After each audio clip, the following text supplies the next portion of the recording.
This was a deliberate act of violence against innocent children. It was really scary. We're just mourning for these families. The amount of pain that they are suffering right now is extraordinary.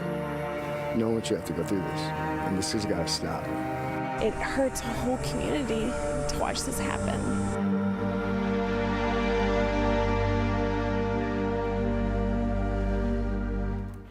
Heavy hearts tonight across the Twin Cities as a senseless tragedy that we've seen play out across the country now hits home.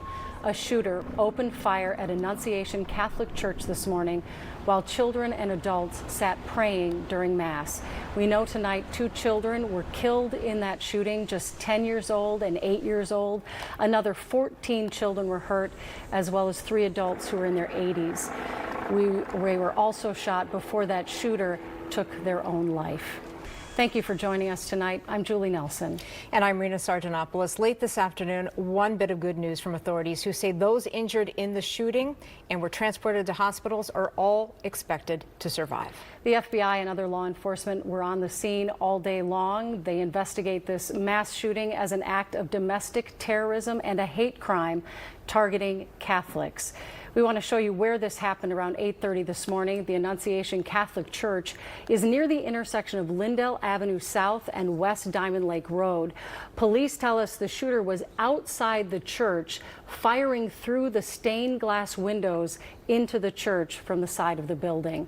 Hour by hour, we continue to get new information about what unfolded today, and we are working to relay that to you in real time. Our Chris Rapsky is helping with that, joins us now with a timeline of the day. Chris? Yeah, guys, this tragedy, like them all, they start with a lot of hearsay, a lot of speculation. Well, this morning, word of an active shooter at a church in Minneapolis spread panic very quickly. And here are the facts as we know them that played out this morning. Just before 8:30, day 2 of school at Annunciation Catholic School near Lindale and 54th Street.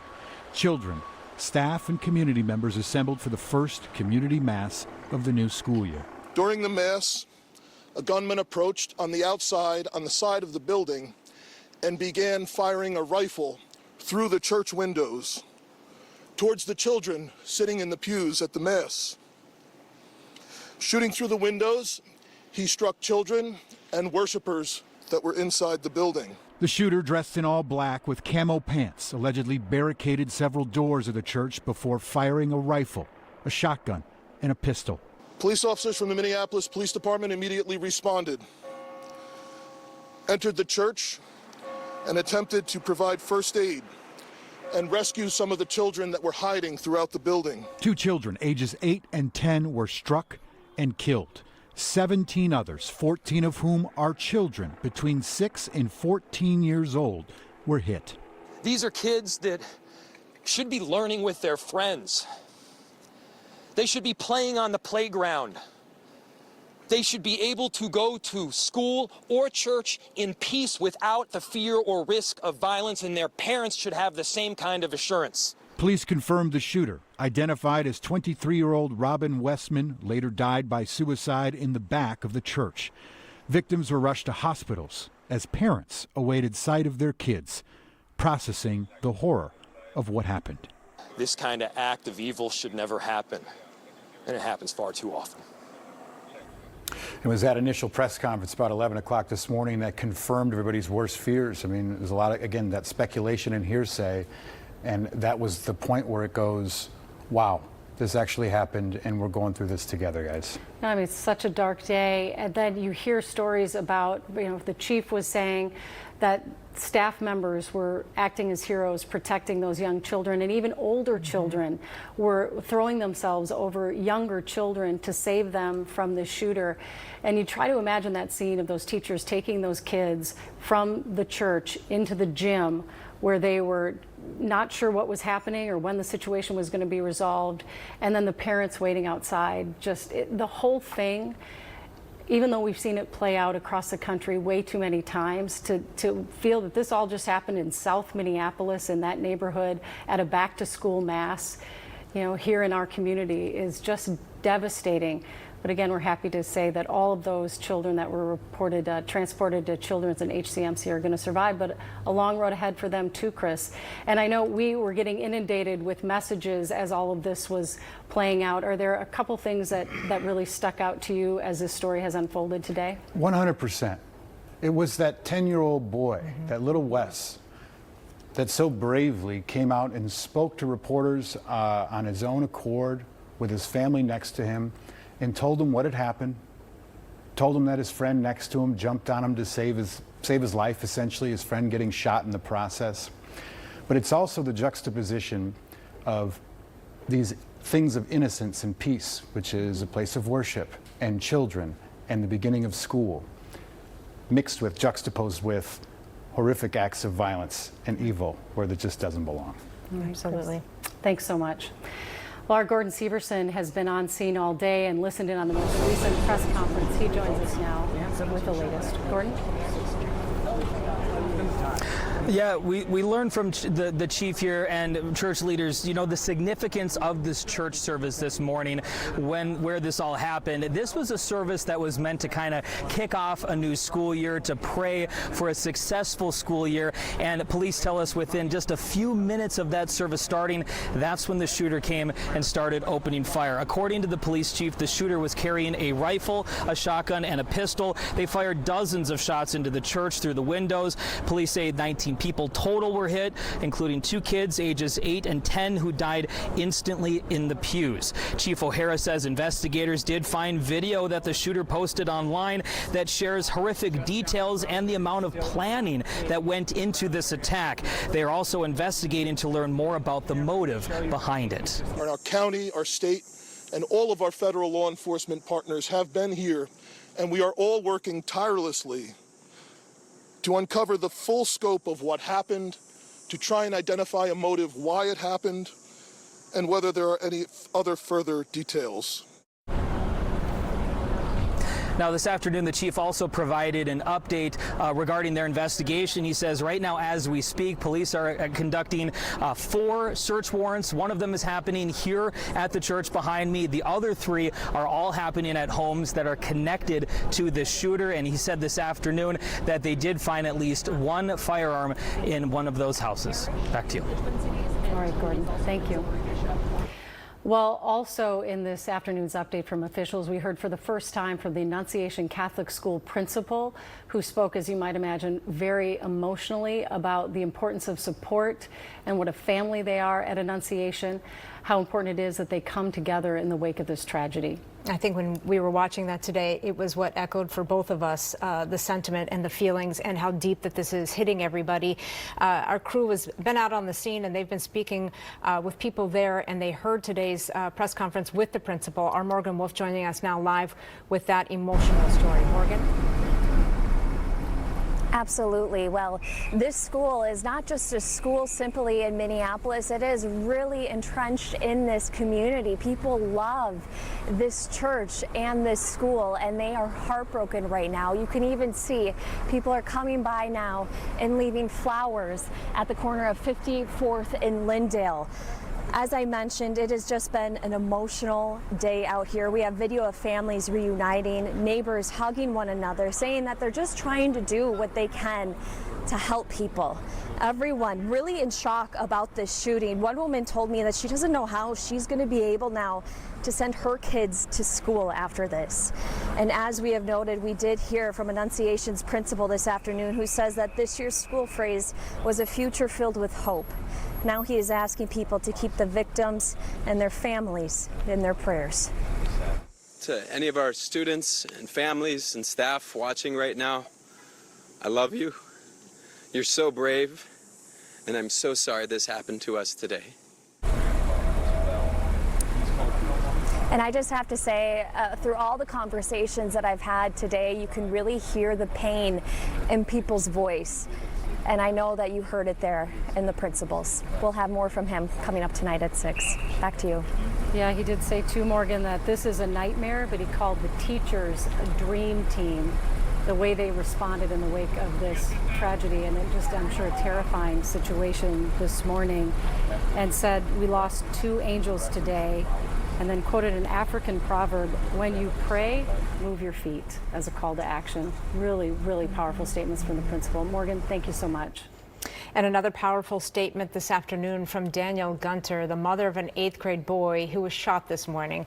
It is long, but we want to read it to you in its entirety because it is very powerful, as we said. Danielle wrote, quote, "Our son was shot at school today inside a church praying with his classmates. Our hearts are shattered, not only for him, but for everyone who was harmed. We grieve and we pray for the others who were shot, for the families and for those who lost loved ones, and for the first responders who raced into danger for others, for us. We thank them all. Our son shared with us that an MPD officer, quote, really helped him. He said the officer rendered aid, hugged him, reassured him, and prayed with him before getting into the ambulance. We ask for leaders to place armed security at schools to prevent another tragedy like this. There's no higher calling than keeping kids safe, and it starts with protecting them from evil in this world. We feel the pain, the anger, the confusion, and the searing reality that our lives will never be the same. Yet we still have our child. Unlike others, we are blessed to hold on to him. We will help him rebuild his life, his trust, and his confidence. We don't want others to ever feel the same, and we pray that everyone touched by this tragedy can find the strength to begin rebuilding too." Well, a man who lives near the church is praising teachers at the school after witnessing the chaotic minutes immediately after the shooting this morning. You could hear it from all different directions. LaShawn Olson says he was on his way to work this morning and had to pull over briefly near the entrance of the church to make room for the police squad cars that were just rushing in just after the shooting. As he waited, he said he witnessed the heroism of a group of teachers who had just pulled a group of children out the front door. It was horrific because I didn't know what was happening, but I saw this massive kids sit sort of huddled together, jammed in together and holding their heads down. And then to see these teachers and adults holding on and putting their heads down and looking out and being scared. And it just made me realize that these people are putting their lives on the line. They'll literally give their lives for these kids. Stand by. Absolutely, and we've heard some of these stories of survival and how they are touching incredibly young lives, and it's unbelievable, really. These stories of heroes, of older kids that are throwing themselves onto younger kids to try to save them. You never know what is going to happen in a situation like this. Yeah, and Chris Arapsky had referenced this earlier. Our Lou Ragoo spoke to a 10-year-old boy who was inside the church, seated right next to a child that was shot, and in fact protected by another child in that church. Lou, that's probably one of the most powerful things we've heard today. I totally agree. This is a story of survival. It's also a story of heroism. When it was safe to do so, this family approached us so that their 5th grader could share how his life was saved. It was really scary. 10-year-old Weston Halsney had just sat down at Annunciation Catholic School's Mass to mark the first week of school. And then it was maybe 3 minutes in, the first shot fired. The first shot of dozens, as Weston and his schoolmates scrambled to hide under the church pews. Right beside me, I was 2 seats away from the stained glass windows. So they were the shots were right next to me. That's scary. Yeah. You went under the pew after that happened? Yeah. And Is then that what everyone tried to do? I think I got gunpowder on my neck. Gunpowder on his neck, and his life saved by a friend. My friend Victor saved me though, because he laid on top of me, but he got hit. My friend got hit in the back. Did he go to the hospital? Yeah, he went to the hospital. What went through your mind when you saw that? I was super scared for him, but I think now he's okay. From the church where the shooting took place, Weston and the student body evacuated to the gym. We went to the gym, and then the doors locked just to make sure he didn't come. By then, the shooter was already dead. And then the police were really good because they showed up really quick. Weston's grandpa says their family is doing as well as anyone can after what happened. When it happens to your own children, then you're going to think very differently about this. And there's only one way to think about it. And there's nothing this precious little boy ever did to deserve this. That much is obvious. Did you get reunited with your parents? Yeah, my mom was waiting outside of the church when it happened. Yeah. And then what was it like seeing her? I was super happy because, like, I was scared that I wasn't going to see her because I didn't know what was happening, really. I was just in shock. After telling his story, Weston had a message for all the victims who are hospitalized. I hope you're okay, and I'm praying for you. And we certainly share Weston's sentiment, prayers and well wishes to all of those who are hospitalized tonight. Yet today, later this afternoon, I did see some middle-aged students from Annunciation show up right here at this police tape. They were asking the police if they could get back into the school to get their cell phones that got left behind during the mass shooting. And also, you saw the memorial that Morgan showed you, all the flowers. So many of those were brought here by high school age kids from the neighborhood or former students of Annunciation here who wanted to wish their best and their condolences to the families of those who died. Back to you. Yeah, Lou, I mean, I keep getting text messages from people whose kids either went to Annunciation or their neighbors, and that it's a really tight-knit community. It's hitting a lot of people very hard that have connections to that parish and that school. Thanks for that interview. And that grandpa's, you just feel it in your bones when he says he never did anything to deserve what he lived through today. It was very well put what he said. All right, Lou, thanks so much. Well, the victims in today's shooting are being treated at multiple area hospitals. It includes HCMC and Children's Minnesota. 10 people are being treated at HCMC, including 8 kids and 2 adults. Those kids' ages range from 6 to 14. That is information coming from HCMC. Doctors there spoke to the media earlier today saying situations like these are difficult, but especially today after another major response just yesterday. Again, you know, we've had 2 mass casualty events happen in the last 24 hours. I mean, that does take a toll. But we also have to recognize that we are here as a critical resource for our community, and we have to take time to process, you know, these the care that we deliver in these situations, and we have to be able to move forward because we are obviously needed.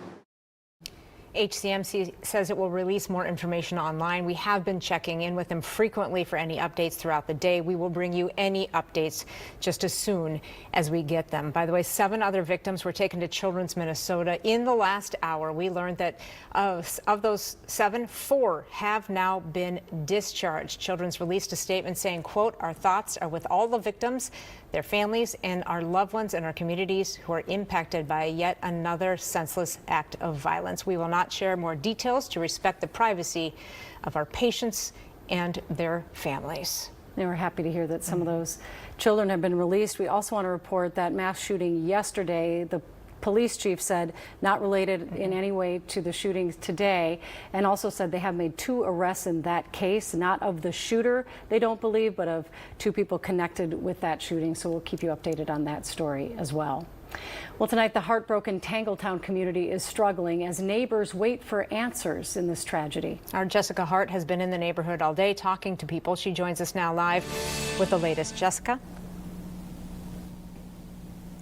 Hey, Rena, you know, we were talking with a volunteer maybe about an hour or so ago, and he was just here yesterday for the kids' first day of school, and he said the biggest concern parents had was a beehive out back. So to go from that being the biggest concern that any parent would have to what's happened today, he says it's just unimaginable, and it's just unthinkable to think how quickly things can change here. Now, you heard Weston talk about being taken to the gym. Many of the neighbors tell me the gym's in kind of the back of the school, and that's exactly where they held the kids until their parents could come and escort them out in small groups. And you can just see the looks on their faces, just the blank stares, the relief from parents, but also the devastation in their eyes of what they had just unfolded and what they had just witnessed. Now, several people who live nearby heard the gunshots. One woman said she was outside playing with her grandson and then ran inside, and when she knew he was okay, she started to hear sirens, and that's when she knew something terrible had happened. She made her way down here because her kids went to school, and she just wanted to see what she could do,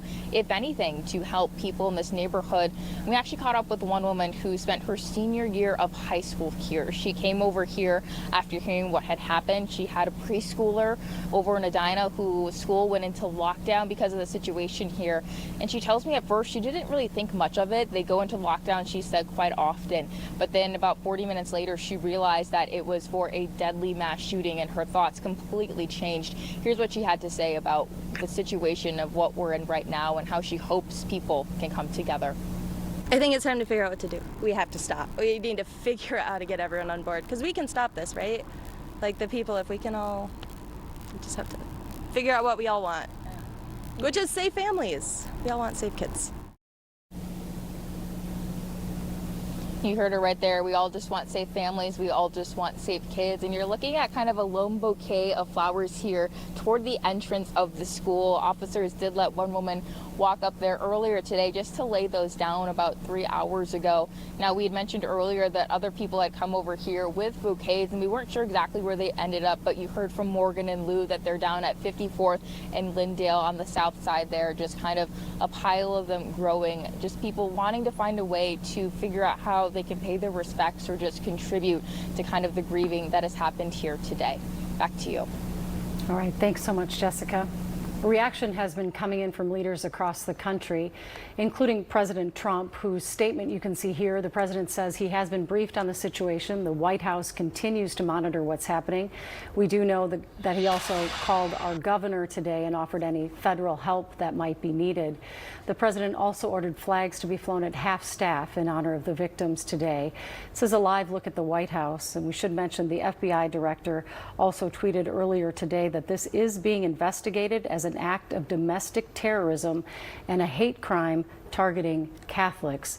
The president also asked all Americans to pray for those involved. We are, of course, busy trying to piece together what we can about the shooter tonight. Police officially identified the shooter in the latest news conference as 23-year-old Robin Westman.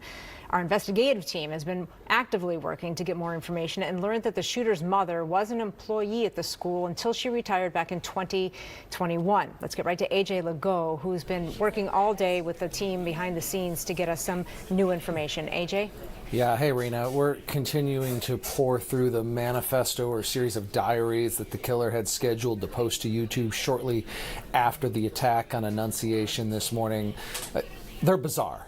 They don't make a whole lot of sense. But, you know, as we've been discussing, the writings are a conglomeration of Russian or Cyrillic letters that correspond to the English spelling of words.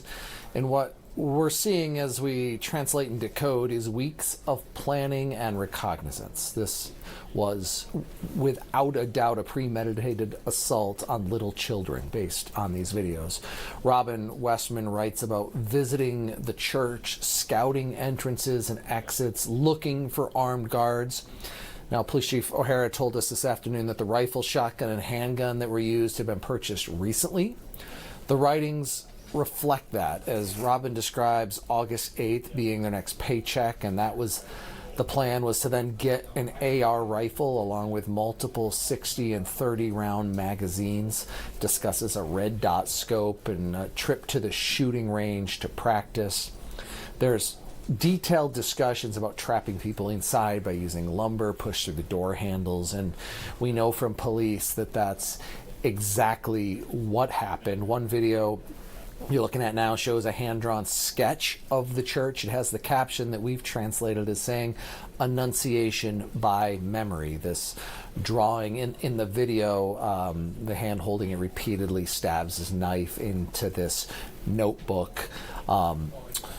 So in addition to the scouting visit, our information, as you said, is that the shooter attended the school a number of years ago in 7th or 8th grade. We believe he may have left in 2017. And his mother was a long-time and loved employee there at the school. Absolutely. Julie, you had said that people had contacted you. Your sources saying that this woman was beloved. Not that that's an unusual find. You mentioned that, of course, that those guns were all purchased recently and that the shooter was planning to purchase another one.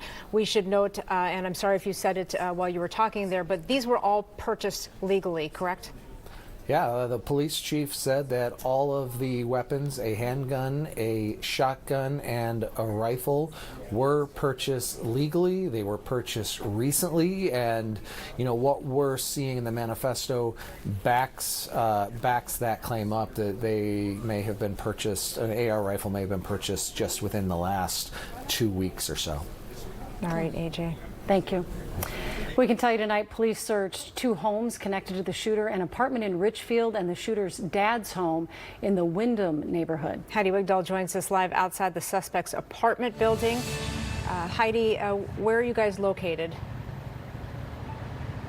Yeah, Rena and Julie, right now we are at the corner of 75th Street and Lindell Avenue South in Ridgefield, outside of Linwood Commons Apartments. We were asked to leave the property, but behind me, the shooter's apartment building is just a little bit further in from here. Police around 2 p.m. came out of the shooter's apartment building with a box full of evidence, including at least 1 firearm. I also spoke to a neighbor, Darren Harris. He said he didn't know the shooter, but they would see each other sometimes in passing. He said that he was at work when he saw the shooter's picture pop up on his phone. I couldn't believe it. I couldn't believe it was him. So you had to keep doing a double take. Like, is this really him? Yeah, it was him. So I was like, oh, that's messed up, It's sad.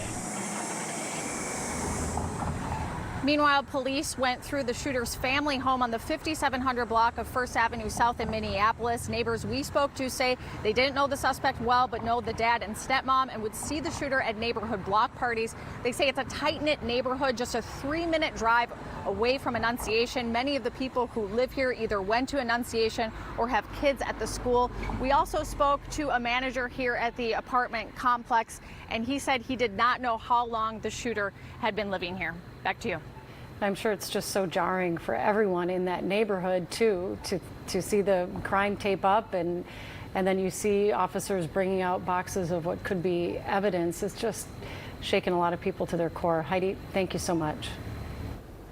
Well, today we spoke to the leader of the Community Safety Institute, a national group that has been training schools, churches, and law enforcement about active shooters since the 1990s. He says the fact that the shooter fired through windows instead of entering first likely ended up saving lives, but he says it also would have made it extremely difficult to prevent what unfolded.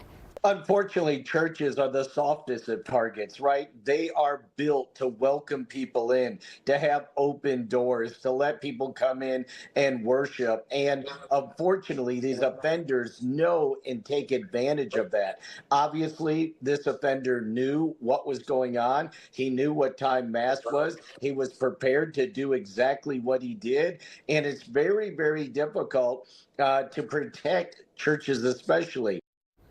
Well, some churches and religious schools have tried to add protection and security. Matthew says today also shows why it's important for parents to have those difficult discussions with their kids. And we will have more on that coming up tonight at 6. Well, the Democratic National Committee ended its summer meetings early in Minneapolis today in light of the shooting. In a speech to party members this morning, DNC Chair and former Minnesota DFL Chair Ken Martin called this a tragic day for his home state. Many delegates in town from across the country expressed shock after spending the last few days exploring the city. Meanwhile, U.S. Senator Amy Klobuchar, who spoke to the DNC earlier this week, said one of her former staffers had 3 children in Annunciation this morning. I just don't think you can look at this tragedy and say, oh, let's, just say, nah, too bad. We're going to move on. No one can do that. You have to actually step back and say, what is going on here? How can we make this better? Meanwhile, Minnesota DFL Party Chair Richard Carlbaum released a statement saying this epidemic must stop. No child should have to live in fear of being at school, and no parent should have to worry about their child's safety in the classroom. All options must be on the table to end gun violence in our communities. And Minnesota Senate GOP Minority Leader Mark Johnson responded today saying there's no place for this kind of violence, and attacks on a sacred place and children are especially egregious. As a state, we stand together against violent acts and the wicked individuals who perpetrate them. Well, there are several vigils planned in the coming hours to honor and remember the victims of today's shooting. Later this evening, the Annunciation Church is holding a public prayer vigil at 7 p.m. That's going to be held inside the Academy of Holy Angels High School gym in Richfield. At the same time, the Lutheran Church of Christ Redeemer encouraging the community to gather at its sanctuary in the Armitage neighborhood. And at 8, Protect Minnesota and Moms Demand Action will host a candlelight vigil at Minneapolis's Lyndhurst Park. Well, our crews will remain out at these scenes since where we've been since this morning following this story. When we rejoin you at 6, we will have the latest information, including more from the people closest to this tragedy. We'll see you then.